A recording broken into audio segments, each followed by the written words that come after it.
Hey guys, how's it going? Harley Wilt here. I just wanted to talk a second about where I came from and kind of my adventure a little bit, and maybe even hopefully inspire some people. I don't know if I'm kind of getting that way or not, but a lot of people come to my shows and they just assume that I was just this natural born singer, and I'm not the greatest singer in the world. They just assume that it's like a natural gift, and I want to kind of silence that myth because the truth is I wasn't. I was far from it. I was probably one of the worst singers you've ever heard in your life. I never knew exactly what the reason was. I grew up around my old man. My old man played in a band my whole life, but it seemed like the more I tried, the harder it was. And I remember being a kid, I'd write down every single song. Like, no joke, I'd write down every single song that Garth Brooks ever did because I wanted to learn how to write music and sing like he did, and I wanted to be just like him. He was like my idol at the time. And second to my old man, my dad, he was my idol. Garth Brooks was the superstar. Garth Brooks came second. My old man was a bigger star. I don't care what any of y'all say. I looked up to. My dad, then Garth Brooks, and then I think God came in. No, God was obviously first all the time, but a separate story. But I couldn't sing to save my life, and the reason that I want to say that to people is because there's a lot of people that come to my shows. See, this is partially the reason I like doing karaoke shows. Everyone says you're too good for karaoke. Well, one, you're never too good for karaoke. You're never too good for anything. You are always as good as you think you are, but you're never too good for anything else. You can do anything you want. It doesn't matter if it's simple. It doesn't matter if it's beyond great, okay? I want to make that clear. I don't believe that any entertainer is greater than another entertainer. They're just at different points in their journey or career or whatever it is they're pursuing. I believe that. I believe that we all have this innate gift that we need to kind of unlock ourselves. But for me, singing was a thing. And I want to tell you guys right now, I believe that just believing that you can do something will eventually get you where you need to be. I believe that there's mental blocks you put on yourself. Everyone assumed I was a great singer because my dad was a good singer, or my grandma was a good singer, or like my family was amazing. The reality was I wasn't. I was terrible. I was tone deaf as it gets. I couldn't hold a note to save my life, and it was bad. It was not pretty at all. And I want to say this because I really do want you guys to see what I'm talking about. If I had a video from when I was a kid, I'd play it for you and let you see just how bad it was. But the threshold came from me. I started high school. It was my freshman year in high school. It's like everyone's restart point in their life. You know, you go through grade school, middle school, but high school, you think you're an adult. So you want to be the whole new you. You want to be the whole package. So I get into high school and I join men's choir. Well, for those that don't know what men's choir is, it is literally the choir that you cannot not get into. It is like the easy A if you need an elective grade, basically. So I go into this, and I meet the choir teacher, who happens to be the same choir teacher that taught my dad how to sing. And it was just amazing to me because I keep hearing him talk about how it was just cool hearing about my dad being a kid, being in his class, and him talking about the raw talent and the just the way that my dad was able to do certain things and the musical talent that came with this family. And that immediately set me back. I'm like, oh God, I am not a good singer. I want to be a singer. That's all I want to do. I didn't come into this to be a guitar player. I learned how to play guitar because it's an instrument. It's cool. I learned how to do a lot of things in music, play piano, do all these different things, but I wanted to be a singer, and I couldn't sing. That is a very big deal. And now I felt like I was going to let him down too. And I joined men's choir, and that year I didn't really get anywhere. I was terrible. Like, it seemed like a big waste of time. So get further into this, and I start to realize that maybe this isn't going to happen. Maybe I just need to find a different way. I go all the way through men's choir, feeling like I'm not good enough because I'm just not stepping up. I'm not able to get any leeway off that. I'm still tone deaf. They made me a bass when I was probably a baritone, but just because they knew for a fact that I wasn't going to hit any of the notes anyway. I don't know if that makes sense. But Mr. Southwick still kind of took me under his wing and tried his best with me, but it just felt like it was a waste of time. So when my sophomore year came up, I didn't sign up for choir again. I gave up. I walked away. And that was the year that my dad had the opportunity to take me on a trip with him. He was playing for the Sister City thing with firefighters up in Alpalda, Germany. And I just got to go along. I got to go along, and I got to see him go through this process where he was just this big star. Like, they're just a cover band. They're playing just cover music. They're having fun, and they're just playing a party. But they were treated like this big star in another country, and I just thought, I want that. I want that. So I was like, you know what? I'm gonna become that. I'm gonna do this. This is gonna happen. And I couldn't sign up for choir, but I spent that entire year taking everything I learned that first year, all the tactics that Mr. Southwick said that I was too self-conscious to do in front of people. I did it myself. It was in the shower. It was in the cars, maybe. I was practicing form. I was doing everything under the sun, just trying to figure out if I could sing again. And then when my junior year came up, it was a big step for me because I made the choice that I was going to try out for concert choir. Now, this one was not like men's choir. It was not you're guaranteed in. This one, you had to audition. You had to go through the steps and go through the scales and go through all these different things, hit those notes, the harmony notes like you need to, all these things. You had to go through this process to be accepted into concert choir. And the moment I signed up, I'm like, I'm going to do this. And then I walked away. I'm like, I'm not going to pass that. That is ridiculous. And I just, in my head, I believed it up until that point when it was real. I believed it with everything inside me that I was going to be okay. So I get in there. Mr. Southwick, same teacher, pulls me in, and you can just tell he's just wanting to get this over with because, let's face it, I couldn't sing a lick last time he saw me. And honestly, I'd never gotten any feedback. I wouldn't sing in front of people. I mean, I maybe did a couple little karaoke things here and there, but no one expects that to be great. So I go in there, and I go through the audition, and he hits the notes on the piano, and I'm supposed to, I mimic him back the best I can. He hits a chord and says, find the bass note. I do it the best I can, and I get done. And then I'm sitting there waiting. He's taking his notes. He's writing things down, and I'm just waiting for the same rejection I've gotten all the time. I'm waiting, and it felt like the longest 5 minutes of my life. It was ridiculously just sitting there trying to come up with how I'm going to deal with the fact that I'm about to get rejected again.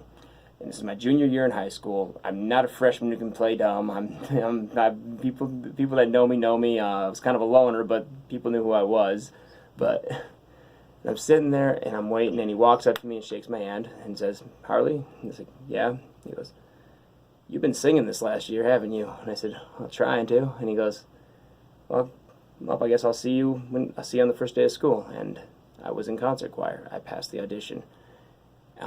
Still didn't think I was that great, but I passed the audition, and that was the biggest thing. That was the biggest thing to me. Also, one thing I didn't mention earlier is my sophomore year, I started writing a lot. Like, I didn't just write down all the Garth Brooks songs. I was doing that more to see the formula, like how does he write a song, verse, chorus, da-da-da-da. And I was trying to figure that out. And then I started writing songs, not mimicking, but I'd use that pattern. And I wrote a song called An American Soldier, which you can find. It is available on iTunes, just pointing that out. I wrote the song my sophomore year in high school called An American Soldier. And my gut instinct was I shouldn't do this, but going through choir, I was getting better. I was enjoying it because now I have this newfound belief that I can actually do this. And there's an audition for, to do a solo part, just my own thing, for a Pops concert, I think is what it was called. And basically what it was is a show where the choirs all get to sing, but there's also solo things that go on and this, that, and another. And I decided, you know what? I'm on a roll. It's my junior year. I'm going to try out with this song. And it's called An American Soldier. I wrote it in 2002 or 2003. For those that don't know what was going on back then, it was the 9/11 stuff was still pretty fresh. The Iraq stuff was still pretty fresh. And it was a big deal to me, and I wrote that song way back then. It was the timing was right, and I didn't know if I got accepted. I did the audition, get through the whole process. They took their notes, and I thought they said no. And I'm sitting there talking to Mr. Southwick afterwards, kind of okay with it because it was a new song. And Mr. Southwick looks at me and says, "Well, here's the deal."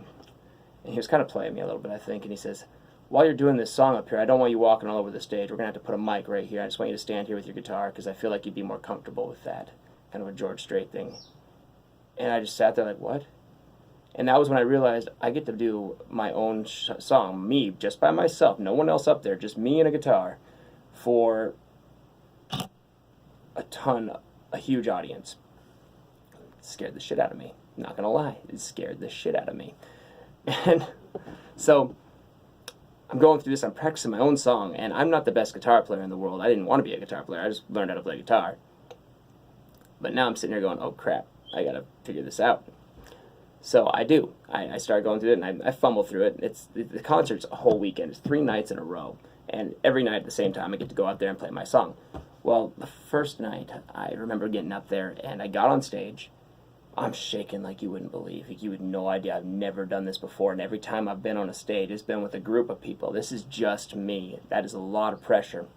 And I get up there, and I'm talking to myself, not in the mic. I was talking to myself, and I just said, okay, I thought about saying my name, thought about saying anything that you would say as an entertainer, like, hi, I'm Harley Wilton, this is my original song. No, nothing came out. So I was like, you know what?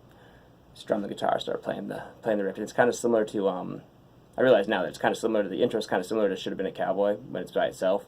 I'm sitting there playing it, and I go through this process, and I start singing the song, and once I started singing, it's like a calm came over me. I was still nervous, I was still scared, but I felt like I was doing what I was supposed to do. And I kept going through the song, and I finished singing it, and as I'm singing it, I get to the bridge, and I look down, and I see there's a lady sitting, not in the front row, but she's kind of close to the front, and she's wiping tears from her eyes.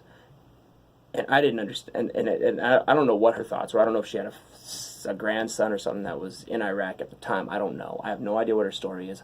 All I know, excuse me, all I know is that she was extremely moved by my simple song, something I wrote, something I created. And I don't know if I can explain to you or express to you how that feels in the moment when you're on stage in the middle of a bridge. Like, this isn't afterwards where she's talking to me. This is like while I'm strumming. I cannot just stop and hug this lady. I've got to keep going. But my song moved her. My song touched her. My song made her feel something. And that was kind of the iconic moment for me where I realized this writing music isn't about being a star. It's not about being being anything other than the person that's expressing a feeling to somebody. Her situation had nothing to do with my song, but my song made her feel for her situation, and that was a big deal to me. And now all I wanted to do from that point forward is get that feeling again. I want to make somebody else feel like that. I want something I write to make someone feel something, and that is my only goal in everything I do. I want to make people feel better than they did the day before. Now, I'm kind of a cynical person. I don't know if you noticed that. If you have me on my personal page, you definitely know that. But I have this idea, and I believe this with everything I have. Prior to my sophomore year going up to Germany with my dad, I did not believe in myself. I believed that there was no way I could sing. I wasn't born with the gift. There's no such thing as the gift. There is literally you either can or there's no you can or can't. There is, are you willing to work for it? And I was not a natural born singer. I did not just wake up and go, I'm a gifted singer. No, it didn't happen that way. It didn't happen that way because that is not how anything works. If you're passionate about something and you're willing to put the work in, you can do anything you want to do. I was not a natural born singer. I had to work for it. I was not a natural born performer. I was scared to death when I got on stage. I didn't know how to perform. I was the shyest kid you'd ever meet, even through high school.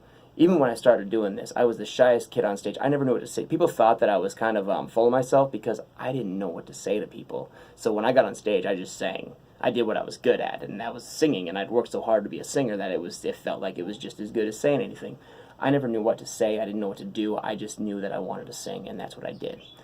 So now I do a lot better. I still get those moments where I don't know what to say, so I just keep singing. And there are still people that think that I'm full of myself when the truth is I'm not. I really ain't. I know it's kind of self-serving just for me to say it myself, but look, this is getting kind of long, and I don't want to drag this on forever. But what I want to instill into you guys is this: there is nothing in the world that if there's another human being doing something that you want to do, there's nothing you can't do. Like, you can't do, if they can do it, you can do it. There's nothing different about you as a person than anyone else in this world. You have all the tools. There's not some major thing holding you back. If you have one life to live, and if there's something you really want to do and you feel passionate about it, I didn't make money playing music till way later. Way later. I did it because I loved it. And if you're passionate about it, you'll pursue it and you'll do it. I always tell people that everybody wants to be a singer. 100% of people want to be singers or a star of some sort. 95%, and everyone tells me that, and they tell me that because they want me to say, hey, the odds are against you. It's like, yeah, but you got to remember, 95% of those people are just going to quit. They're not even going to try. They're not going to take the step out of the gate. And then of those, of that, what is it, 5% that's left, half of them are not even are going to give up after a year because it's hard, and they can't take criticism. So I'm dealing with actually a pretty small group of people. They're the diehards, and honestly, I don't view them as competition. I view them as the best resources for help, the best resources for ideas, and the best resources for friendships, because the reality is we're all in the same game, and as entertainers, nobody wants to watch the same entertainment twice every day. So it's better for us to feed off each other and help each other grow. And I am dragging this out. I am so sorry. Anyways, guys, please, if you haven't already, please subscribe to my YouTube channel. I'll leave a link for that if you're watching this on my Facebook. If you're not on my YouTube channel watching this, subscribe. Like me on Facebook. Look me up, Harley Wilt. I'll leave a link below as well. Just believe in yourself. I don't want this to become the longest video in the world. I'm kind of dragging this out, but believe in yourself and you will do well. That is my philosophy on life. Believe in yourself, do the work, bring in talent if you need to, learn the talent, and succeed comes with the work. It's always been that way. It's not going to change just because you want it to. Work.